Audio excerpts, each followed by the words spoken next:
welcome back, NoDQ Galaxy, to a brand new edition of the NoDQ Review, number 133. And I am Virtue Stevie Wonder, wearing my sunglasses inside like Bret the Hitman Hart's ring entrance, being joined by the elite panel of NoDQ. This week, it consists of myself, Aaron Rift, as always, Big G, as in most weeks, and welcome back, San. What's up, everybody? And San, I'll come back to you. It's always great having you on here, because I know you're going to give us some enthusiastic voice. Yeah, well, hey, it's great to talk, you gentlemen, with anything going big in the world of wrestling. What a week we've got to break down. So I'm happy to be back, and as per my usual introduction, hey, everybody, Son Ghost Crew here. Let's get to it. All right. Thanks for being on. Big G, what's up? I know you are just happy to be here. Yes. What's up? I'm doing good. I got a new soundbar yesterday for my TV, so it's nice, going good. Other than that, we have a busy week in wrestling. We're on the road to Wrestlemania, and let's get this ball rolling. All right. Yes, we are. And, of course, over to Aaron Rift, who seems to be on this channel doing something every day. And WrestleMania is coming up, and he's going to be on how many days in a row? I think it's going to be like 17 live streams in a row, some ridiculous number, because it looks like NXT will be moving to Tuesdays now that Impact Wrestling is officially moving to Thursdays. And for people that watch Impact, you're going to be watching wrestling potentially 5 days a week now. Still nothing on the weekends. I remember back in the day, Saturday would be the day for wrestling. My, oh my, how things have changed. But yeah, WrestleMania coming up. We got a lot to talk about, so let's get rolling. All right. Well, we're not going to do a whole recap on Fastlane per se. If there's something that really piqued your interest when it's your turn, you can talk about it. But let's just talk about the return of the Fiend, burnt to a crisp, Bray Wyatt, in the Randy Orton versus Alexa Bliss match. And so this was just some, hocus pocus, smoke and mirrors. And Alexa got the win because up through the ring came the Fiend returning. And, of course, it allowed Alexa Bliss to get the win because the Fiend put Sister Abigail on Randy Orton. And then in a most sexual way, even if it was unintentional, Alexa Bliss pinned Randy Orton. It was interesting with the tweets and stuff on Twitter with Randy's wife. But, Mr. Tito, every week, hot and heavy with the columns, and he was very much against supernatural stuff and definitely was providing his insight that it's not a draw, always stirring up a lot of controversy. I love Bray Wyatt and Alexa Bliss, but, Tito's entitled to his opinion. What's everybody's thought at this point with Bray Wyatt and Alexa Bliss? The Fiend and Alexa Bliss. We're going to have this match at WrestleMania, it looks like, obviously, because they pointed to the sign. Yeah. Son, I'm going to start with you. I know this isn't for everybody. I like the two talents involved. I like how it keeps them healthier because they were known to get some injuries. Bray still had a great track record of matches, but there were times he missed for injuries. Alexa with a lot of concussions. I mean, what's your thoughts here? It's keeping them healthy, but not everybody's digging it. Well, anybody who knows my opinions on wrestling, I love character development. I love storytelling. So I have been digging the whole storyline. Yes, it is over the top, but like I said, I've grown up with Undertaker and Kane, so I'm used to this wacky stuff when it comes to WWE. I think Alexa Bliss has been doing a tremendous job. I did enjoy the segment, the match. I just wish they would have had the commentators go all the way with it and break it down like a UFC event. So Alexa's got to go ahead, and she has to basically use all her powers to put it. Great job. She lets everything fall from the ceiling. Good job using her fire to keep Randy Orton back. Just go all the way with it. The thing is, I really like, as a fan of the Child's Play series, I loved how when Bray came out, it reminded me of Chucky when he was burnt up and just coming out, and the great job on how they did all the makeup effects with Bray Wyatt. That was definitely really cool. It's just, I'm not sure how do you top this, because Randy and Bray are going to want to compete in front of a live audience. Are they really going to do a cinematic match? But the cinematic match seems like the type of style that they should do to have this big grandiose type of finish. So yeah, it's not for everybody, but you got to have something, as Aaron says many times on his reel. You have got to have something for everyone. So if you want to be sports entertained, hey, this is the feud for you. Hopefully they have a great build up of or finish for this whole program at WrestleMania. See what they're doing. So yeah, I'm looking forward to it.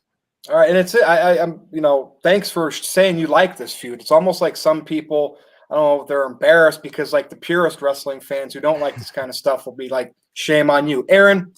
So Son said, "Hey, Child's Play Chucky." You said Friday the 13th, 6, Jason Lives. That very much reminded me of that as well. What do you think with this whole thing? Will we ever see Bray Wyatt back to normal down the road at some point as well? That's a great topic there to bring up. What will happen to Bray Wyatt in the long run? Like with this storyline, it's pretty cool, but where do you go from here? Like, can the Fiend really be this supernatural character all the time? And I'm not sure how you really transition him back to maybe being more of a human-like character. However, I am enjoying it, and I do think it's a nice change of pace from doing the reality-based stuff. I love that stuff. Obviously, Steve Austin, Bret Hart, their feud back in the day was very reality-based.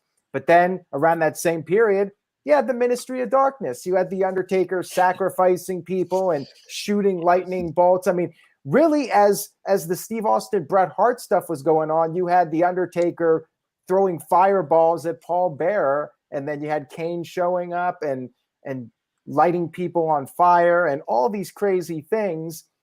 And I think the bottom line is that if it's done well and the storytelling is interesting, I think you can overlook the fact that it's over the top. You look at the comic book movies like with Superman and Batman, that stuff's all over the top, but they're interesting characters and the stories are interesting and you get lost in the story.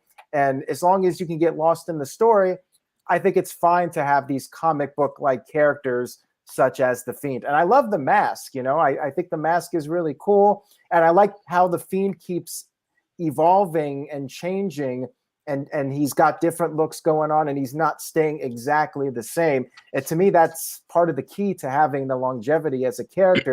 You have to keep changing things up, change up the look, and do something different that hasn't been done before. So I'm enjoying it. And I'm very excited for WrestleMania. This Orton Fiend storyline has been going on for quite a while.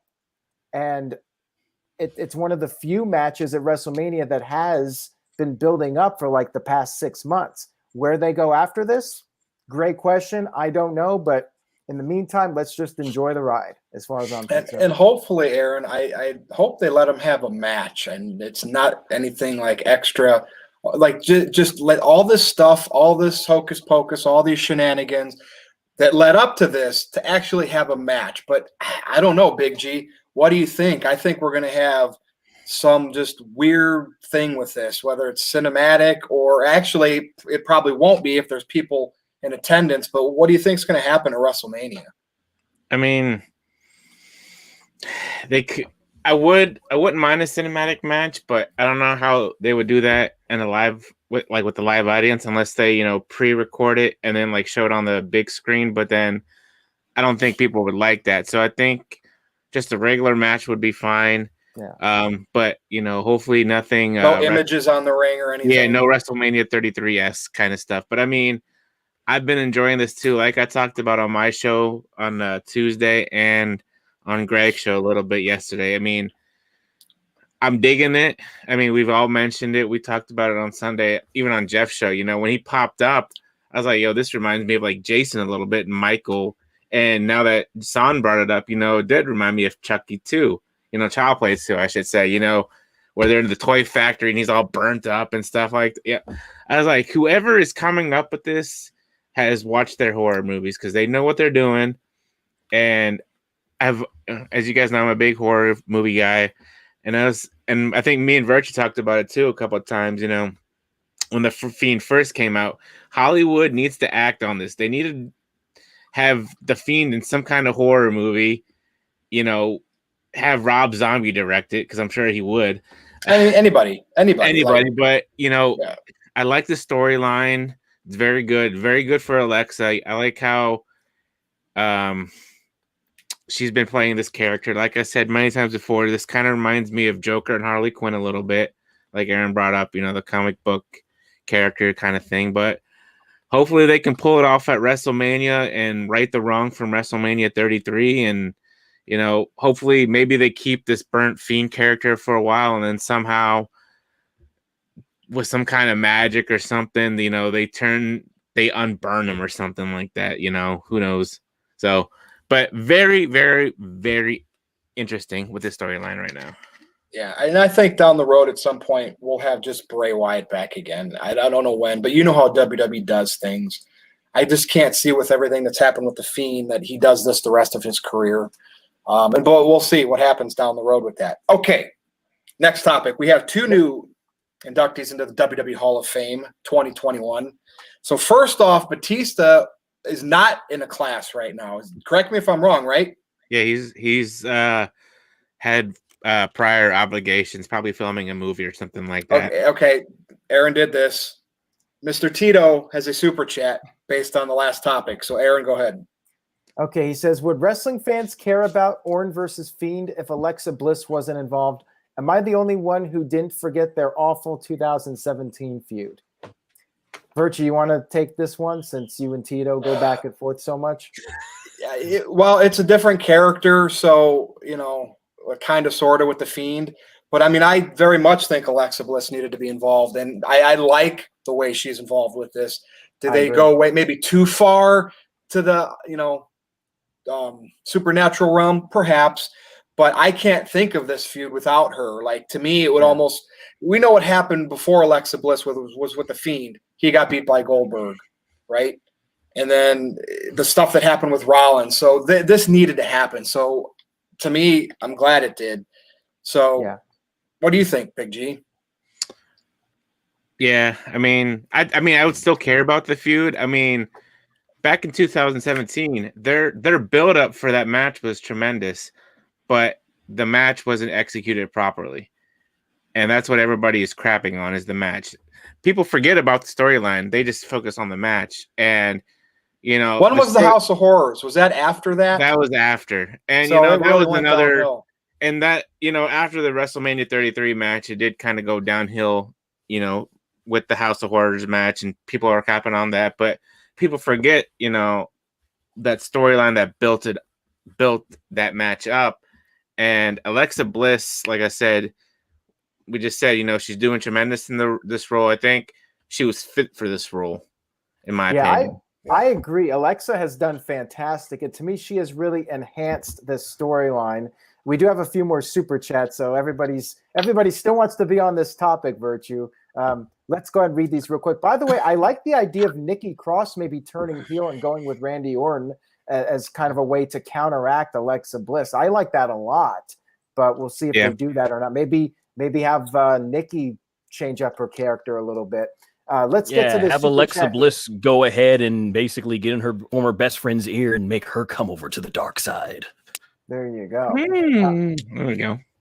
Johnny Boy sent in a $5 super chat, says maybe Bo Dallas has been the Fiend since the burn, and that can get Bray out of the burnt gimmick. Are they even the same stature? Like, I feel like Bo Dallas is quite a bit skinnier. I'm not sure that would work. Well, I don't know if it's true or not, but like the burnt Fiend does look a little bit like doesn't look Bray Wyatt-esque. He looks a little bit more skinnier. I don't know if it's the clothing or. Yeah, I'd still love to see Bo Dallas somehow get involved in all this and come back as a sidekick to the Fiend, or even be a partner with the Fiend, just to get him back in the mix. I think it's really easy to get Bo Dallas a spot on TV again, mixed up with the Fiend. Go ahead. I love how invested everyone is in this storyline, whether they're complaining about it or not. It's got people talking 15 minutes in, and people are all over this. Yeah. Kim Hall says with a $5 super chat, thank you guys for the super chat. I appreciate it. Says, Bray Wyatt goes to the Hardy compound to be reborn. Well, considering Matt Hardy's in AEW right now, I would say that is highly unlikely in all likelihood. But hey, that could be a way to do it if you were going to do it. Yeah, another one just pop up. Another one. Jeez. Another one popped up. We're never going to get to the next topic here. Just wait till the end when we start getting the quiz super chats for Big G. Marquand 1976 with a $5 super chat says, double Fiends like double doinks at WrestleMania 9.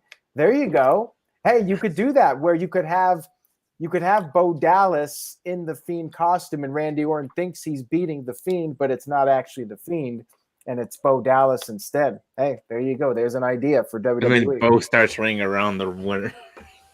Yeah, why not? I'm all for it. Anyways, I guess we're ready to move on to the next topic, but great discussion here. Somebody said I thought it would be a small topic. I never think. Only Aaron once in a while has topics he doesn't really want to go that long. Come on, not me. We'll go to the WWE Hall of Fame now. Wait. That's going to have to wait. It's going to have to wait. TJS. Batista is no longer in. Okay. Kane and the Great Khali are. So I assume Batista will be in a new class when he can show up. Big G, what's your thoughts here on Kane, which I understand? Great Khali, really? Is it just because he's so large of a man and Vince McMahon loves his giants? I guess so. I mean, the man, he held the World Heavyweight title once. He had Kiss Cam. That's all I can think of in his career, you know. Yeah, Kane, I can see, you know, he had a tremendous career. Former Money in the Bank winner, ECW champion, WWE champion, world champion, IC champ, hardcore champ. He's pretty much done it all. And having the Undertaker put him in yesterday on the bump was the right fit. And I kind of feel that next year Kane is going to do the same for Undertaker when they're in Dallas. So yeah, Kane's a great choice. Great Khali. I mean, if Coco Beware can go in the Hall of Fame, I guess the Great Khali can too. So yeah, that's a good point. And Batista will be in a class in the future. Yeah, I think, like I said earlier, I think Batista, he said prior obligation, so I'm thinking he's filming a movie or something like that right now. Yeah. All right, son, what do you think here? Hall of Fame. Let's see if I got the photo up here if everyone can see it. There it is, me meeting Glenn Jacobs. Man, I am glad for him. I grew up watching Kane. When I met him that day, I told him, man, when I was a kid, you were the coolest looking wrestler. But as I grew up and understood more about the business, I really love how you were able to reinvent the character over and over for longevity. And that really sums up what I think about Kane's career. So it is really awesome what he's done. Very well deserved. Now, in terms of the Great Khali, you know what? I'm going to be in the minority here. I think I'm probably one of the few people out there that actually enjoyed the Great Khali's monster run. I was a teenager at the time. So at the time, I just could not stand how WWE would always build these guys up and have them beat like all the shorter guys and stuff, or who didn't even make a name for himself. But he came right in from the gate and destroyed the Undertaker. I'm like, oh, okay, he's a big deal. I didn't mind him being world champion. I was enjoying. I guess basically they worked me really good in terms of the Great Khali. Now, when I got older and finally started watching NoDQ, I would hear Aaron always on his videos talk about they keep the Great Khali around for that ooh and ah factor. When I first went to the to a wrestling event, a house show for WWE, and I first saw Great Khali, I was like, whoa, this guy is huge. And I didn't realize until I went to college. One of my friends who's from India, he was telling me about how big of a name the Great Khali is down there. So if I look past the other parts of the world and got to learn basically from him just what the Great Khali meant down there, I could see why it was a huge deal for their market media down there. And honestly, as far as I'm concerned, who did Kane face at that one WrestleMania? Or no, it was Rumble. What was his name? He takes over the prices right now. I'm forgetting it. Drew Carey. Drew Carey, yes. If Drew Carey is the measuring stick of the Hall of Fame, then hey, why not the Great Khali, who had a pretty good celebrity ring, though? That's different, right? Celebrity ring. Very true, very true. But still, you know, I think Great Khali is a world champion, so I think deserved for him. And it's lastly, as far as Batista, you know, that was one of the guys that, man, after Brock, Austin, and Rock left, Batista was the guy that I was basically, that was my top guy. I wasn't a Cena fan, I was the Batista fan. So it makes sense why you would want to wait for later on so that he could get that big ovation in front of a live audience. So I don't blame them. And that's my thoughts on the free news in terms of the Hall of Fame. All right. Now over to you, Aaron, and you can get any super chats in that you want to. Okay, yeah. So going back to TJS real quick about the Fiend having the burned costume and whatnot. Keep in mind, he was burned, so he went to hell. And when he came out of the ring, he was coming back from hell. He was in hell the entire time. He had no chance to change his clothes or anything. So hopefully that answers your question to your liking. Now, on to the topic about Kane and the Great Khali. Kane, definitely deserving of the Hall of Fame, 100%. I just feel bad that he's not getting to be in front of a crowd with this one. You know, they'll have the Thunderdome fans, but I was kind of hoping they would save Kane for when fans were back. However, it's great to have him in, and I hope The Undertaker inducts him. To me, there's nobody else that's really fitting. It should be The Undertaker doing it. Now that he's retired, he can be out of character and he can do the speech for Kane. And as far as Khali goes, you know, what Sun said, the Great Khali, like him or hate him, was an attraction. People saw the Khali guy and they were like, wow, this dude is huge. All the live events I went to, all the casual fans were like, damn, this guy is massive. Like, they were just in awe at this guy in person. And he was an attraction, like Andrade. Was he a good wrestler? Not really, but he was able to play that role of the monster very well. He was better than Giant Gonzalez in terms of what he could do. Yeah, that's true. For sure. I think he was more entertaining than John Gonzalez, and he didn't need to wear that skin costume, whatever it was, bodysuit, whatever. I'm not sure how you call it, but anyways, Ratnick sent it a $5 super chat. Thank you for that. Says, is the Khali introduction a slap in the face to the Big Show, perhaps for going to AEW? I don't think it has anything to do with that, and you have to keep in mind, with the India deal, WWE has a lot of fans in India, and to me, that's all the more reason for him to go in because of that fan base. I get why WWE does it, you know. I think Jinder's going to induct him. Yeah, he might. Jinder or his manager. His manager. Yeah, but yeah, I'm fine with Khali at this point. You know, it's not something I'm going to lose sleep over. I'll just put it that way. Isn't there another? Will you be super happy, chat? Aaron, if he destroys a basketball during his induction speech? He should. They should totally do a throwback to that. I would pop for that. Oh yeah, we do have a $3 super chat from TJS. Says Khali going in is like Jushin Liger going in. Thumbs up. I guess. Congratulations to Kane and Great Khali. You know, Absolutely. I mean, they still put their bodies on the line for the business. Kane, obviously, for a very long period of time. Khali wasn't as long, but he was that larger than life attraction. That, like an Andre the Giant type, that kids in the front row would just look at as he walked down the aisle. Very old school.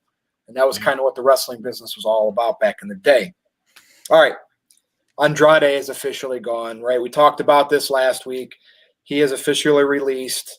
We'll see if he pops up anywhere. AEW. So what's everyone's thoughts on that? We won't talk about Charlotte in this segment, because we'll talk about her in the women's title match segment. So Big G, Andrade's gone. Is he going to end up in AEW or New Japan? What do you think? Well, the obvious answer would be AEW. Him and Thea showing up together. Because from what I read on NoDQ, he can compete right away, correct? That's what we're led Just to think believe. about that for 1 second, Big G. Vince McMahon lets a guy go and doesn't care if he can compete right away. That just tells you how much they really thought of him. You know, I mean, you know, yeah, you know, they don't care. They were Vince does. back in the day. They were big on building their Latin stars for the Latin community. You had Eddie Guerrero, Rey Mysterio. You know, now who do you have? I mean, Angel Garza really hasn't done anything lately. I thought on Damian Priest Latin. Yeah, Puerto Rican. Yeah, they're gonna maybe try to. So they might push him. Yeah, but I mean, Andrade, I think he had, you know, he was really good in the ring. I think what killed him though was the language barrier. Yeah. And when they when they broke him up with Zelina, that was a mistake. You know, and then they drafted him to Raw, and Charlotte was on Raw too.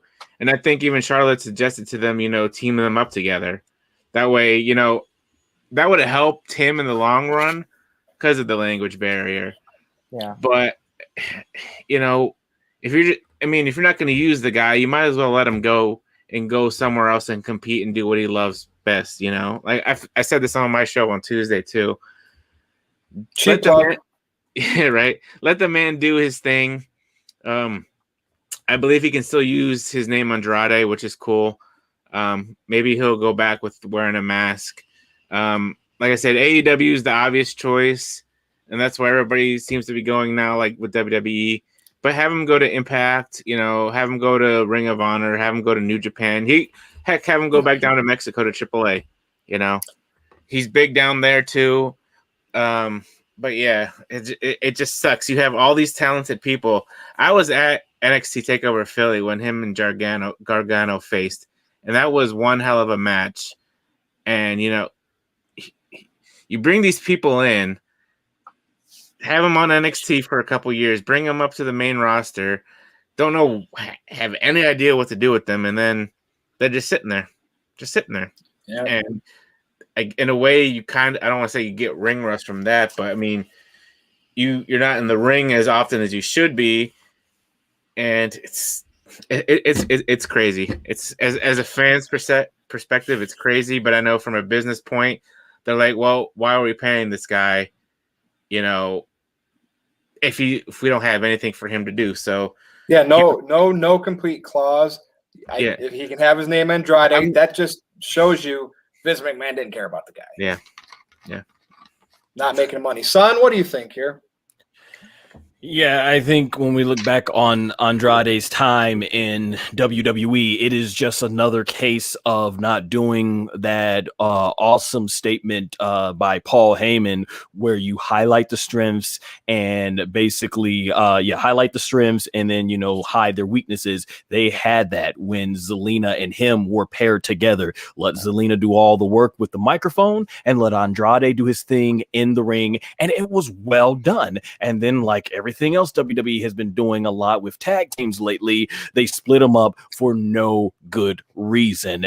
And I think more so when it comes to Andre, I just look at a lot of these stories you hear about they don't grant people's permissions, but it's like a waste of money. If you're not going to utilize them, then let them go. And if you really see no value in that talent, then why would you not want them to go to another company? Because if you don't think you can make anything big off them, surely they can. It's like, and then if you are afraid that they are going to go somewhere else, then why are you not utilizing that potential? So I just don't understand when they do these things. But I'm glad Andrade got his release, mostly probably dealing with because they didn't want to upset Charlotte.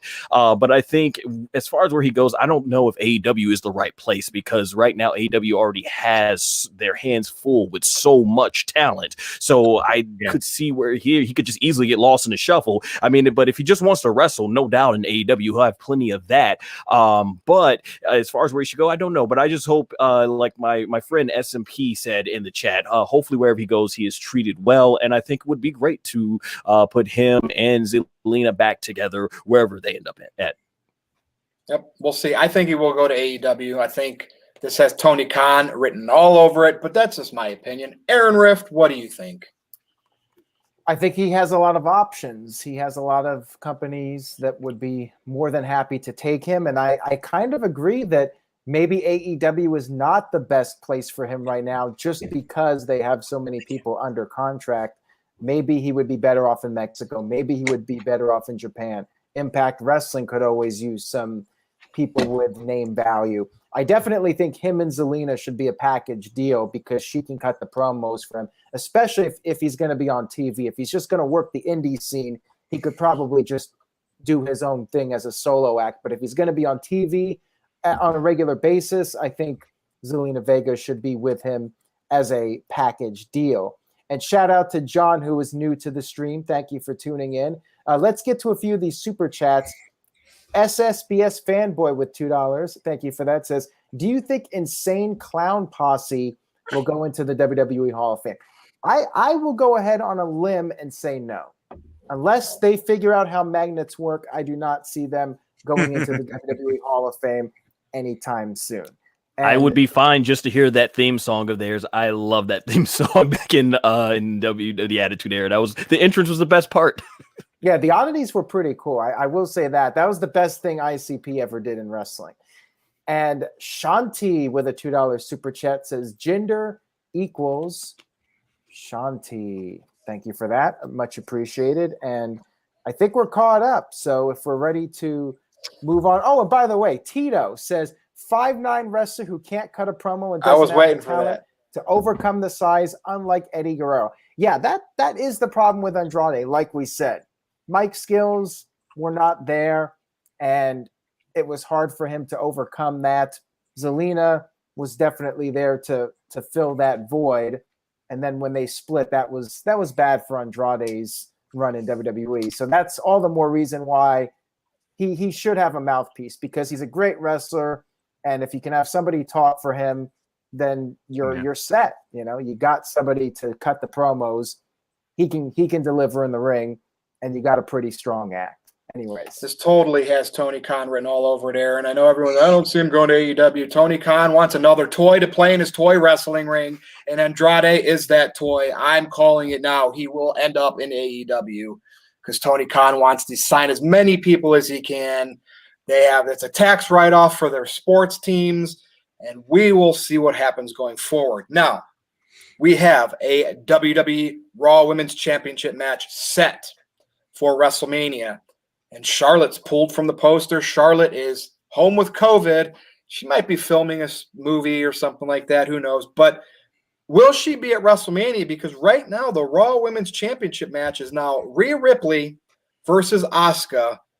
And is this whole Charlotte thing because of Andrade? Is there some stuff we don't know about? Will she end up on SmackDown and maybe have another match with like a Bayley? What does everyone think here? Son, I'm going to start with you because you also are interested in Sasha versus your favorite. I don't know if Sasha is your favorite or if what's her name here with the hair whip? I'm having a brain block. Bianca Belair, yes, the winner of the Royal Rumble. And see, because I'm forgetting her name, are they not building that properly? Because shouldn't that be front and center, Son? What do you think here? Not at all. Well, yeah, I don't know if Sasha and Bianca have quite reached my favorite status yet for wrestling, but those are two women who I definitely think can be built up. So here, let me go from Raw to SmackDown. We'll go from there. First of all, best wishes to a speedy recovery to the real life Ashley we know as Charlotte. Hope the best for her in terms of a speedy recovery there. I don't know if she's having health problems that are going to take her beyond WrestleMania with COVID, or if they're just keeping her out, like Virtue said, due to how they handled her fiance. But that being said, from a storyline standpoint, I am glad that we are getting Asuka versus Rhea Ripley, because I did not want to see another Asuka and Charlotte match. Yes, they have excellent matches, but it's going to be the same thing. It's either Charlotte beats Asuka clean or Asuka gets the win, but they have to throw in some sort of plot device for Charlotte to get injured and then basically say that's the reason why Asuka won. We're getting something new, something fresh, and if Asuka's going to lose a championship, that's what you do. You take someone like Rhea Ripley and you throw her into the basically throw her in to take the title off of Asuka. Now, I will say from a story, you can tell Rhea did her main roster homework. She looked at the Book of Goldberg, the Book of Reigns, and went like, yeah, I'm doing what these guys do, and I'm not going to go the route of Braun Strowman. I'm going to go out there and demand my championship, and she got it. In all seriousness, when I was a kid, I miss when wrestlers would have to win some sort of #1 contenders match or something. Just have Rhea go out there and win some battle royal and throw 3 other women out the ring. I would have appreciated that, but I'm looking forward to it. And getting on to Sasha and Bianca, one of the reasons why I was really hoping, or at least was hoping to maybe have some high hopes for this match, is because Bianca and Sasha, to me, they had that attitude, they had that charisma that can appeal to a casual audience, to make that person go like, yo, I didn't watch WWE back in the day, but these two women, they bad. I actually think I'm going to check it out. But instead, you have Sasha and Bianca have play second fiddle to this love story of Reginald and Nia, and they have 3 weeks to try and make this main event worthy, and I just don't know what they have done here with this build-up. I like to see Sasha and Bianca have a lot of trash talk and then really just go hard in with that build-up for WrestleMania. It's not that complicated, but as many times with the WWE, you got to lower your expectations so that way you're not too disappointed. But I'll end on this note. Seeing Rhea and Bianca as the next generation of women coming up from NXT, taking on established stars like Asuka and I'm forgetting so much right now. Yeah, Asuka and Sasha. It's really great. This is like that John Cena Batista put over the new generation. So I'm really looking forward to it. Hopefully good things come from it in the next 3 weeks. I am done. And Son, you got to remember, there's 2 nights of Mania. There's so many matches, so many wrestlers. It's hard to slip up in conversation who we're talking about because there's so many, not even counting the ones in AEW. All right, Aaron, what do you think here? If Charlotte does make a Mania appearance, maybe they don't put her in a match. I think it would be interesting if they made her the referee for this match, considering her history with Rhea Ripley and Asuka, both at WrestleMania. What's your take on this topic? I would be totally fine with that. Real quick here, Ernie Eastman sent in a $2 super chat, says Aleister Black got the screw job. Yeah, unfortunately, he's another guy like Andrade that just seems to be lost in the shuffle. And the thing is with Aleister, I thought his promos were fairly decent. Like, he wasn't a great promo, but I thought he was fairly solid. And yeah, I'm really confused about Aleister Black. Unique look, does a lot of cool stuff in the ring, and decent promo. I just don't understand why. Great entrance.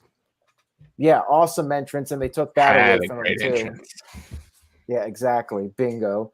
So, anyways, regarding the matches with the women for WrestleMania, I like both of them. I like the Rhea Ripley Asuka match, even though some people are complaining that Rhea's just showing up and demanding a shot. But you look at the Raw women's roster, who's a better choice? I mean, Rhea Ripley was in a WrestleMania match last year, and people take her seriously. The Raw roster for the women, there's very little credibility there with those women. Like, none of them have been built up. Rhea Ripley is realistically the best choice. So yeah, ideally you would want Rhea Ripley to win some matches, but I mean, it's pretty clear this was a last-minute decision. Otherwise, they might have spent like 3 or 4 months building up Rhea Ripley on Raw before putting her in this match. And as far as Bianca and Sasha go, I think they should get the main event spot. I hope these last couple of weeks they can build up their storyline without Reginald and just let them focus on each other and let the seriousness play out instead of the comedy and all that. And I hope Sasha goes full blown heel. I do think both of them work better as heels, but in this case, with Bianca being the challenger, I think Sasha should be the heel champion. And yeah, I say put Drew on to start WrestleMania and let the women close out night one and give them the opportunity to shine in the main event spot on night one. Aaron, Josh Mansfield said he had a super chat. Did you see it at the beginning of this topic? Did he? Okay, let me check here. Oh, he did. All right, Josh Mansfield sent in a $2 super chat. Thank you, Josh. Says, called it, wanted it, so happy we're getting it. There you go. There you go. Big G, what do you think here? I'm fine with it. I like Rhea Ripley, and I think this match kind of fits both of them. You know, we haven't seen these two face off before yet. You know, Asuka was in NXT, and you know she came up to the main roster, and Rhea, she was in the Mae Young Classic both years, NXT UK, NXT, and now the main roster.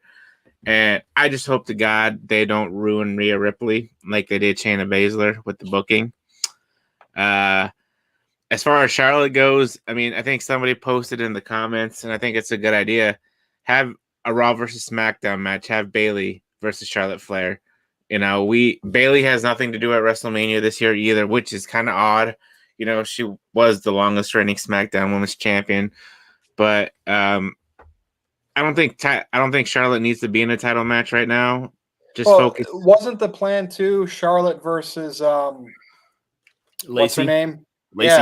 Lacey, yeah. And probably no title, just a one-off match. Yeah. So that obviously got derailed, right? Yeah, and then that's when they probably, you know, wanted Charlotte to face Asuka, and then with Charlotte having COVID or, you know, whatever it is, you know, they kind of reroute that plan again. And Aaron said it right. You know, who else is there on the Raw roster to face Asuka at WrestleMania?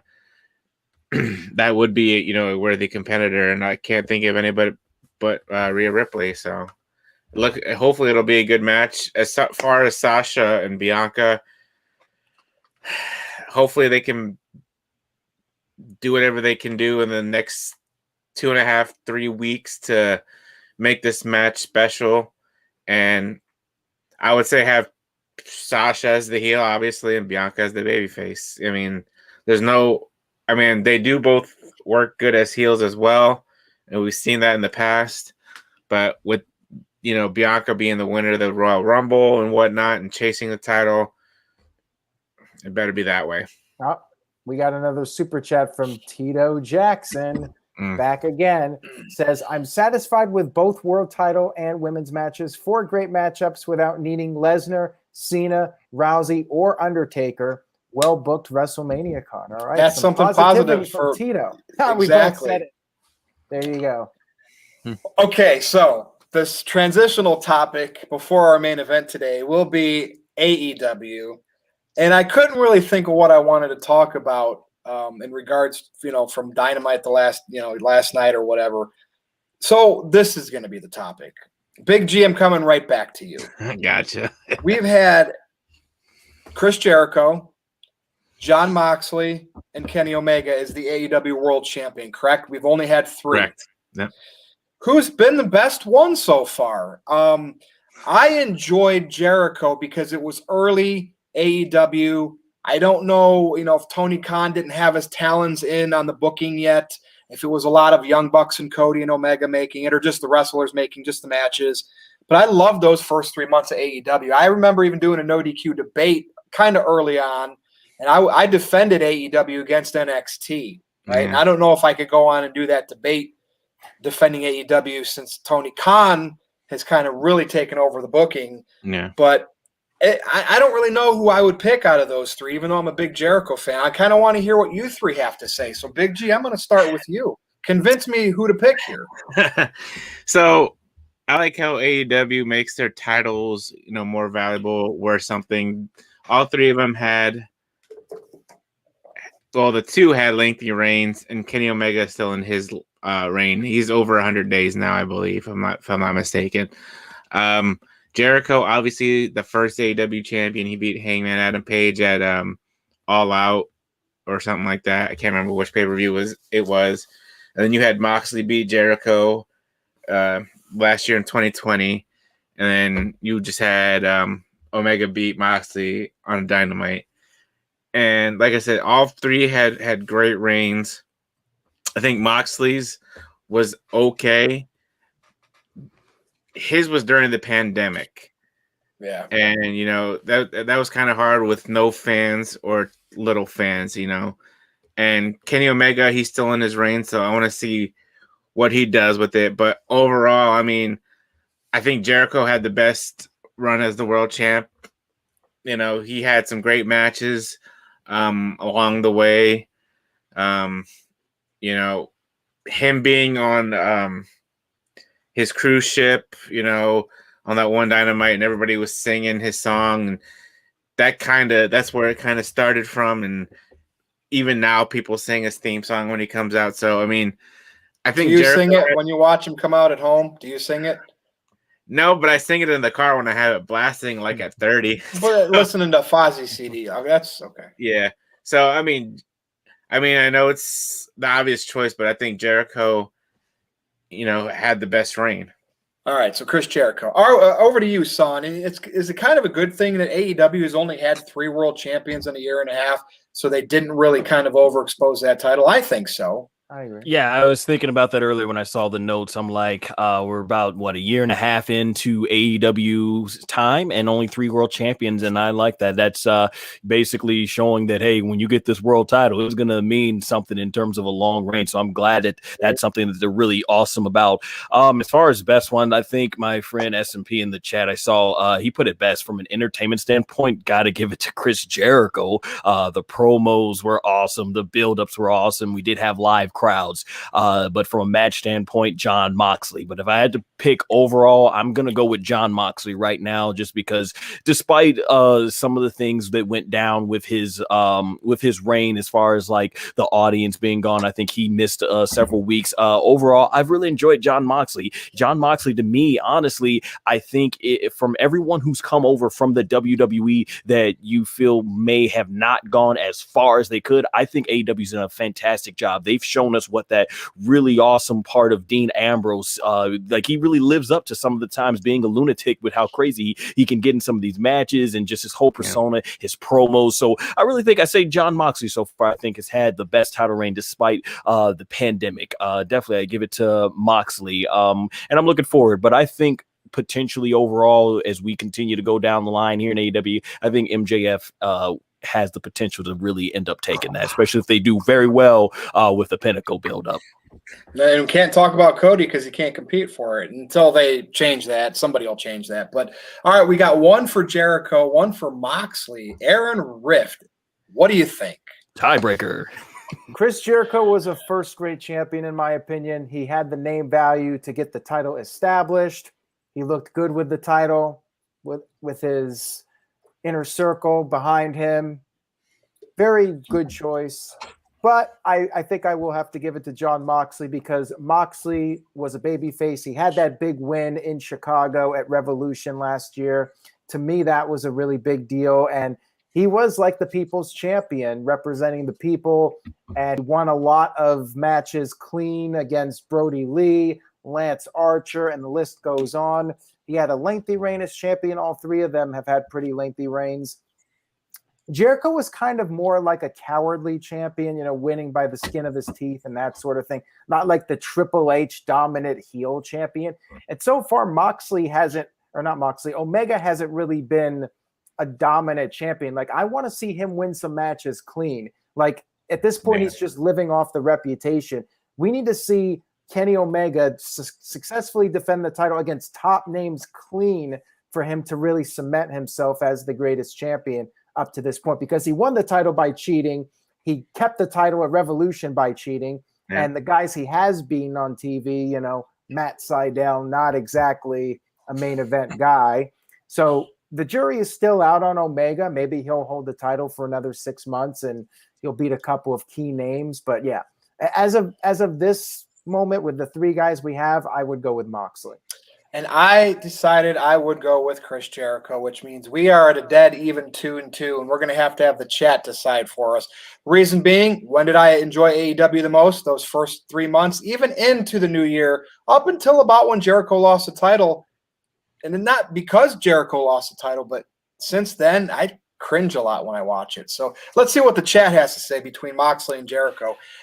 I wanted to add one thing. I will give Omega this, though. I've heard he's been quite the pay-per-view draw in terms of standards by AEW. I heard like the recent AEW pay-per-view was the highest grossing one since in terms of being non-WWE since 1999. And I heard he got Impact Wrestling's biggest pay-per-view since they ended up going off a spike. So at least that's a positive, I think, going on right now for Omega.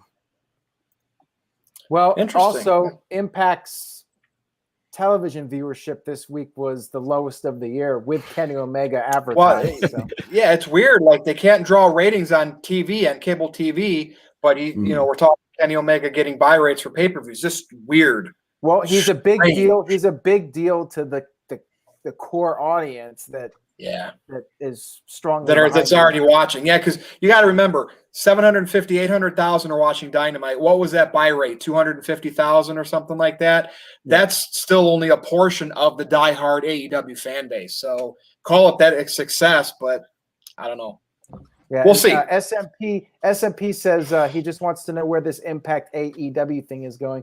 Where it's probably going is Omega's winning the Impact World title. And yeah, what has Impact really gained from this storyline, in my opinion? Because 1,000 viewers, or now you said they went down, so I don't even know what they gained.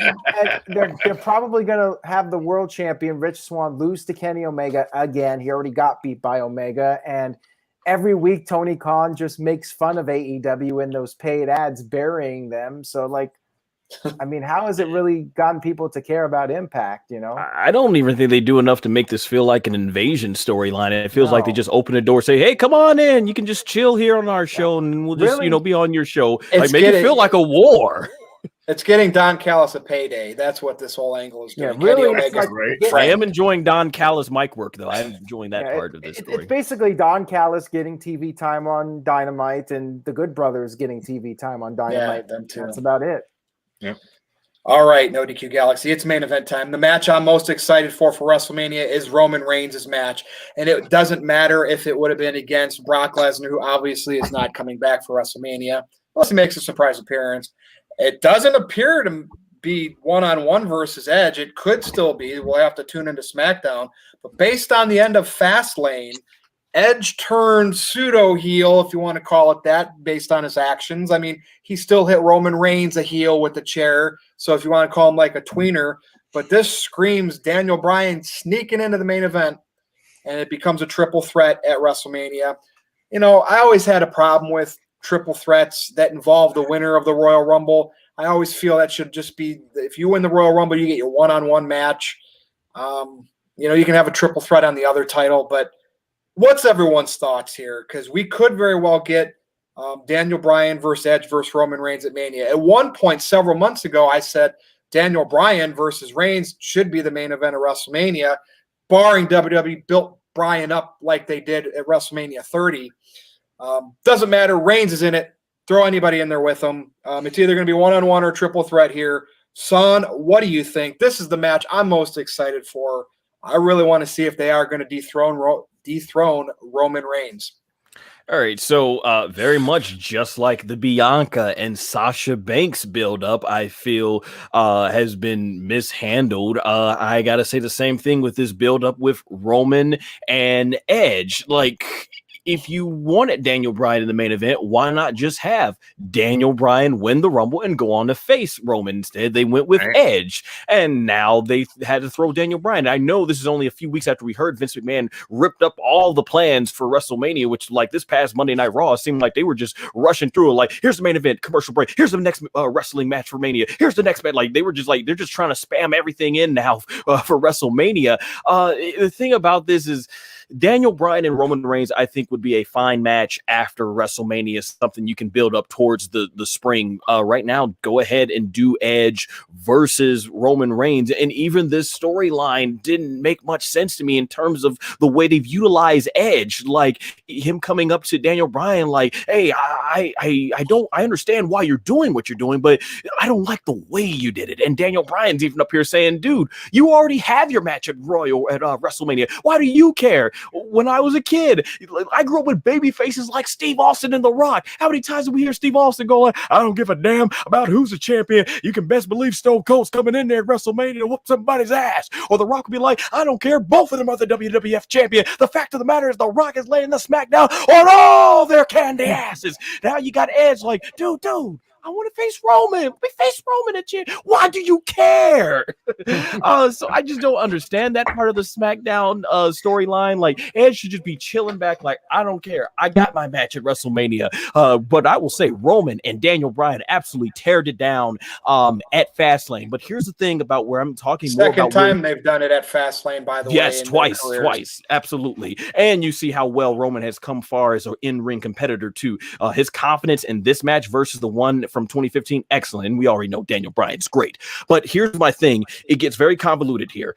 If they're going to put Daniel Bryan in this match because they're like, hey, Jey Uso screwed him, so you get in, then we've got to have Kevin Owens get into that match, and we got to make a fatal four-way. Because by that logic, I say, why not team up Kevin Owens and Daniel Bryan against Jey Uso, get Jimmy Uso back in the fold, and it's like they're going to get the revenge on the person that cost them that match and just stay focused on Edge versus Roman Reigns. I think this match should stay one-on-one. They have advertised it one-on-one, but they could be going in that triple threat match, and does that mean Daniel's just there to take the falls? Like, no, go all the way with it. Edge versus Roman, and then let's focus on Edge taking on Daniel and Roman going at it with Daniel. That's my take on it. I'm interested to see how these 25,000 people are going to react to Roman Reigns. Now, yes, it's not 25,000 in an arena is different than 25,000 in an 80,000-foot football stadium with open air, so we might not really hear it, but I'm interested in it. Big G, a lot of people, you know, they could say that Edge is going to win and Daniel Bryan's in the match to get the pin. I don't care what the match ends up being. I never bet against Roman Reigns. I did it once. I should have never done it. Roman is walking out of WrestleMania the Universal Champion, in my opinion. So what do you think here? I mean, what happened at Fastlane, I think he just pretty much snapped. And I don't think he's like a full-blown heel. I mean, son, like, pointed out everything good. I don't even know what else to say. It's just you're just happy to be here. I'm just happy to be here. But no, if they make it a triple threat match, you know, it is what it is. But then that kind of devalues the Royal Rumble winner, like you mentioned. Colin just mentioned it. I like the idea with the Usos versus Daniel Bryan and Kevin Owens, or Daniel Bryan and somebody else versus the Usos. You know, but honestly, I don't think Daniel Bryan needs to be in this match. Yeah, you know, we did see Roman Reigns tapping out to Daniel Bryan at Fastlane without a referee there, so Daniel Bryan does have a case there, saying he did tap him out, so he should be inserted in this match. And I'm sure something will happen tomorrow on SmackDown where Pierce comes out, and I think somebody else mentioned in the chat room too, and I thought it might have been a good idea. He screws Roman over and has him Roman defend on both nights. Night one against Daniel Bryan, and then night two against Edge. That way, it's two separate matches, and it's not a triple threat match, and nobody will crap on, you know, the triple threat match. But we've had some great WrestleMania triple threat matches. The one at 20, the one at 30, you know. So I mean, there's been times where the triple threat matches have been good and awesome, but I don't see it needing to be a triple threat match unless they feed in the storyline. Like I said, Daniel Bryan can make a case saying, well, technically I did tap out Roman Reigns, but nobody was, you know, the ref didn't see it because he was knocked out. And then Edge will probably say something, and then he'll say, screw it, you know, just let him in the match. I'll beat Bryan and Roman and become the Universal Champion. You know, I have to admit, I'm interested to watch SmackDown tomorrow to see how this unfolds, right? And that's all I ever ask of WWE. This storyline and the Randy Orton and Bray Wyatt storyline are the two things that are intriguing me right now to keep on watching Raw and SmackDown. I forgot to mention, too, I should have stated, I also would like to see Roman Reigns win and continue this reign and finally add Jimmy Uso, add maybe a mid-carder or woman and a women's wrestler, have them get all the titles, just have them dominate SmackDown and build up somebody, maybe Cesaro, long-term into like the summer or fall to eventually take the title off of Roman after a nearly year-plus reign. I would like to see them continue on right now. Yep. Hey, Aaron, I'm interested to hear what you have to say here, and I think we got a super chat. Yeah, we do have a few super chats. I'll get to that in just a second here.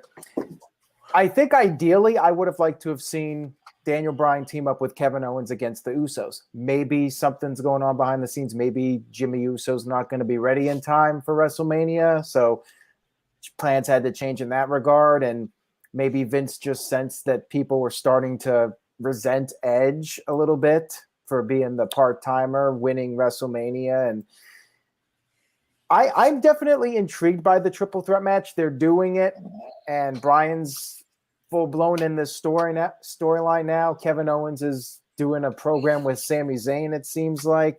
Yeah.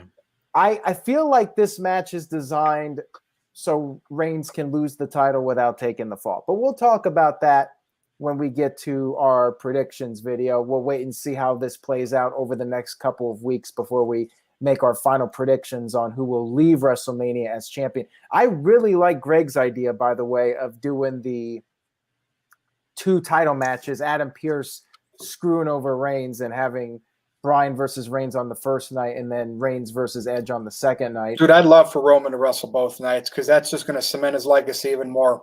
Yeah, he's an all-time great. You know, earlier we were talking about the dominant champions in AEW. Like, we really don't see dominant heel champions that often. Reigns is almost getting a little bit too soft lately because he keeps having to win with Jay's interference. I want to see Roman win some big-time matches clean. Yeah, I agree with that. Yeah. You know, maybe a little tiny smidge of cheating, but, you know, he should more or less be winning these big matches clean. And See, I think that was my I was gonna say that was my fear about if they ever did turn Cena heel. Like, is it gonna be a case where after a decade of him beating all the top stars clean, all of a sudden he's got to cheat to beat the heels? Like how we've seen Roman, he's beaten the best of the best clean as a babyface. So why now? That's what happened with Hogan when he became Hollywood Hogan. All of a sudden, he was tapping out to Ric Flair's figure 4 and needing the NWO to save him. So, I mean, the same thing happened with Hogan, and that was huge box office. So it's not like it's gonna kill business or anything. But yeah, I would like to see Roman beat both of them clean. However, my gut feeling is he's probably gonna drop the title without taking the fall and then get his rematch at the next pay-per-view. But let me get to Darren's super chat, $5. Thank you, Darren. He says, I would have been fine with Bryan being in the main event as if he was kept strong consistently this year, but I would rather see just Edge versus Roman. I agree with that. And again, that makes you think that this was probably a last-minute decision to put Bryan in this spot, because otherwise I think they would have built up Bryan stronger over the past several months instead of having him losing random matches on SmackDown. And the game is on 100 sent in a $5 super chat. Thank you guys for the super chats. And once we wrap this topic up, if anybody wants to quiz Big G, and Sun's here too, you could quiz all of us. Feel free to send in a few more at the end. Game is on 100 said, Edge deserved to be in the main event to try to get back what he lost 10 years ago, not some guy who has been losing to Shinsuke Nakamura, Cesaro. Give me a break, F. Bryan. Wow. Well, I'm surprised by the Bryan resentment just a little bit. Aaron, you missed the $50 super chat from Dwayne Atkinson. Where? And there's one before that from Mr. Tito. Oh, wow. Oh, my God. I totally missed these. All right. Well, Dwayne Atkinson sent in a very generous $50 super chat. Because, well, it's not about Roman Reigns, but I'm saying how fitting he sends a big super chat during a Roman Reigns main event. But anyway. He says, sorry, I'm late. What does this say here? Don't be mad, LOL. Don't be mad, LOL. You guys rock, and I'm fortunate to have you guys as my friends. By the way, will NXT stand to deliver, over-deliver WrestleMania like it has in the past? Well, again, thank you, Dwayne. We very much appreciate you. And I think stand to deliver is going to be great. I think WrestleMania is going to be great, having the fans back. And I think everybody on the main roster is going to be very motivated with the fans coming back. I think their adrenaline is going to be going through the roof with the fans back. I think both shows are going to be amazing and equally strong. We talked about on the Wednesday stream, you got Walter versus Tommaso Ciampa. You got Kyle O'Reilly versus Adam Cole. You got some really strong matches for that takeover. But yeah, WrestleMania should be a lot of fun. First show back with fans. Thank you again, Dwayne. And Father Adrian with a €5 super chat says, if the triple threat match is half as good as WrestleMania 20 or WrestleMania main events, it will be an excellent match. Yeah, I'm sure either way it will be an excellent match. Oh, and I did miss another super chat from Tito. Tito Jackson. Thank you, Tito. Got a little bit behind here. Tito says, kudos to Virtue for his longtime Roman Reigns praise. It took a heel turn for everyone to be agreeing with him. I don't think anybody ever hated Roman Reigns. I think people just hated the character as a baby face being shoved down everybody's throats. I think everybody saw that the guy could go places as a heel.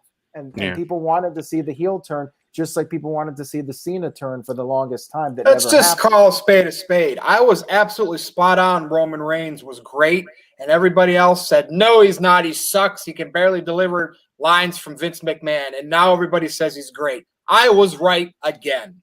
Well, to be fair, I was one of those fans. I was one of those fans that actually did like Roman. Side. Yes, I do. I just thought the booking of him, the way they were booking, it just felt so much like they were trying to make him like Cena 2.0. And it's like, just let the guy be himself on his mic. Let the guy, because the guy could go in the ring. He was putting in some good matches, especially after that one with Daniel in 2015. And now look at him. When you let Roman just be himself on the microphone, we have gotten magic. What I'm going to be interested in is after his heel run, how will the next babyface run of Roman go? Like, look what happened with The Rock. I'm not, granted that's different, but that's why heel runs are designed to get wrestlers over as better baby faces down the road. So that's what I'm interested in. All right, let's get to this super chat from SSBS Fanboy. He sent in $5. Thank you for that. He says, who said this? The Scorpion King has a tiny dingaling. Big G, 10 seconds, go. I don't know, the Hurricane? You got it. Yeah. Is it really? I'm It is just the guessing. Hurricane. I figured that'd be something he would say. Of course, he remembers something about That it. was 03. SSBS Fanboy, you failed. You got something that Big G knew. Shame on you. You got to stump him. That was the most randomest guess ever. Nah, don't sell yourself short, Big G. It really You've watched was. some wrestling over the years. You know a few things, but Yeah. good for you, Big G. You got that one. All right, so I guess we could start wrapping it up. I mean, I said pretty much everything I wanted to say. Any other thoughts on this topic before we wrap it up? Nope. I think we all Right. covered it. So with that said, let's do the round of plugs, and then when it comes back to Aaron, we'll see if it lingers. Son, welcome back again. It's always good to have you on. Gentlemen, it was great. Had a fantastic time breaking down wrestling this week. If anyone wants to follow my content, go ahead to youtube.com/SunGoshoku, as well as that's where you can find all my other basically social media from TikTok, Instagram, Facebook, all at SonGoshuaku. I will have links in the comment section below. Once again, please always support NoDQ. What these guys do here, the way they break down wrestling, it's always great content to listen to as I go throughout the week, and hope it is for you. So until next time, guys, take care, and I'll definitely be back for some more Wrestlemania talk. All right, cool. Someone asked me if I'm a heel or a face. I am just virtue. I am what exactly? I'm not trying to be anybody other than myself, okay? Big G. What's up? Big G's a baby face, by the way. Yeah. Yes, he's happy to be here. NoDQ.com/BigBallerG takes you to my Twitter page, and on there you'll find my YouTube channel link for the Gridiron Grapple every Tuesday at 4 p.m. Eastern. It might change to maybe 5 p.m. I'm not too sure yet, but that is it for me. All right, short and sweet. Now over to Aaron Rift, and I don't see any more super chats, or is there? Maybe Well, I we can think wrap this because thing Big up. G already got the answer, everyone's given up. Yeah, on it's now. over now. That gimmick's gone. He got The it too gimmick is fast. gone. Big G, you ruined it by knowing the answer. No, I Good guess. job. Anyways, make sure you guys stay tuned to NoDQ.com. This Sunday, I got a lot of stuff coming up on the website, so check that out. A new Wrestling Trivia Challenge game will be up. Every WrestleMania ranked from worst to best will be going up, and I will be bringing back NoDQ&A as a text series. So send in your questions, nodqmisc@gmail.com. And SSBS Fanboy is going to have one more go at it here. Let me go ahead and read this. Oh, and Izumasa We Trust says YouTube is a heel. That I agree with. And I could be a tweener depending on the situation. All right. SSBS Fanboy with a $5 super chat says, who said this? Yep, you got me mad now. This time I'm going full force. 10 seconds, go. I don't know. I have no idea. This one I'm stumped on. I'm stumped. I think you I got have no clue. I think he got all of us. Son, do you have any idea? Sounds like a Dragon Ball line. I can picture Goku said, yeah, you've got me mad now. I'm going Right. full force. Yeah, that sounds like I would hear something in Dragon Ball, honestly. I don't know. I'll guess John Cena. I have no clue. All right, Johnny Boy sent in a $20 super chat, a very generous super chat from Johnny Boy. Thank you guys for your super chats. Much appreciated. He says, why do you think SmackDown has all the star power over Raw? SmackDown is a 2-hour show that has a lot of great wrestlers, and Raw only has a few. You think it would be the other way around? I think it's because Fox. SmackDown is on Fox. Fox is the bigger money deal, the bigger TV contract. So that's why Roman Reigns is there, and you know why they initially moved Brock Lesnar over there. Like the Fox deal is really critical to WWE, and more people are watching SmackDown than Raw. SmackDown, it is the A show. In most of the history of SmackDown, it's been the B show, but now it is the A show, and it's been better in quality. And yeah, it's the focal point for WWE right now. And you got Reigns, you got Bryan, and Raw just struggles with the 3 hours. So yeah, that I think pretty much sums it up. And I think we're all done here. I'm surprised nobody ever does $2 super SSB chat. fanboy, which I'm going to assume is Super Saiyajin Blue, says the answer is Jumpin' Jeff Farmer. I am not familiar with him. Was that Who the fake in the Sting? blue hell is jumping Jeff Farmer? I think he's the fake Sting, but I'm not sure. What was the name of the guy who played the fake Sting in WCW? Somebody in the chat room help me out here. Where's Greg when we need him? Greg Cherry. Because I think Jeff Farmer is the fake Sting. In fact, I want to look it up now before we wrap this up, and that'll give us time to get in one more super chat. Fake Sting. Let's see who fake Sting was. And of course, it doesn't work. Fake Sting was Jeff Farmer. There you go. I was right. He was the fake Sting. I don't remember him as jump. I don't remember anything about Jim Farmer that wasn't jumping. Or that was jumping, I should say. I only remember him as the fake Sting. All right, enough of that. I think we've done enough tonight. I know Virtue wants to get back. I got to put my TVs up, my new his TVs. TV set up. So let's go ahead and wrap this up. Go ahead, Virtue. All right, so you can follow me on Twitter at NoDQ_Virtue. I got a new column up last weekend about CM Punk. Go check it out. I even read it like an audio book with a CM Punk promo in the middle. So go to my Twitter and check that out.